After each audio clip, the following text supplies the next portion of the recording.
Okay, but now for the international community, I mean, they feel they have a role in this, and for a good reason. They give a lot of money. Yeah. So it's like a welfare state. They are creating. Not just Palestine, Israel too. Yeah. $3.1 billion. Yeah, it's true, but it's actually all right. For us, $3 billion. It's more about Iranians, I think. But I'm not saying that you don't.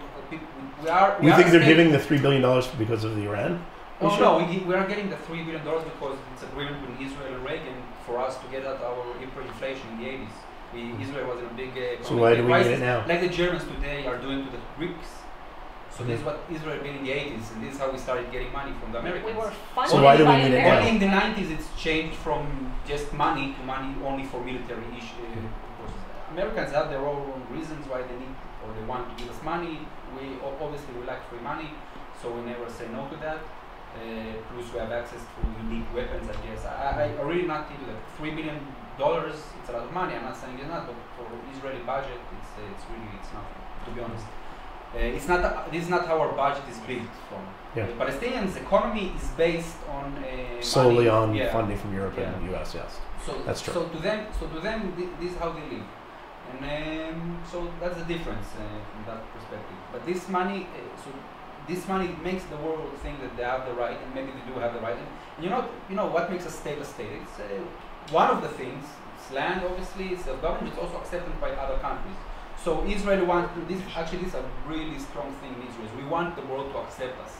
We want the world to love us. So every time the right wingers they are going abroad to explain ourselves, because we need the acceptance of the world. And the left wings, they always push for changing of the politics in Israel, because what the world would say. It's very important to us what the world thinks of us. So I understand that, obviously.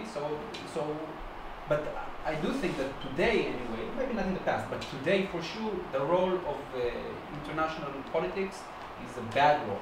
They are indulging childish behavior from the Palestinian side, and we're not moving anywhere. We're getting stuck in our positions. Palestinians are not.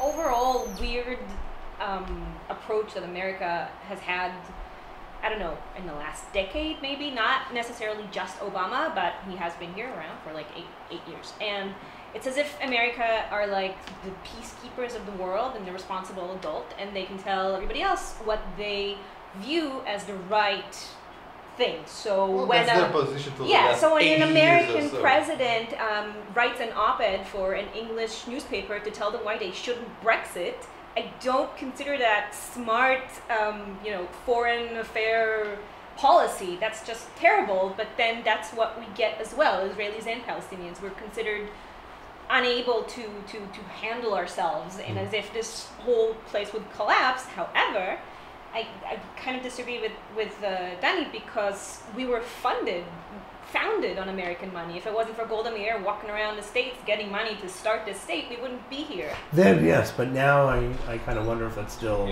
the $4 billion are not. That's why they think they have the moral right. I think it would be a very silly move to I agree from the states, but yeah.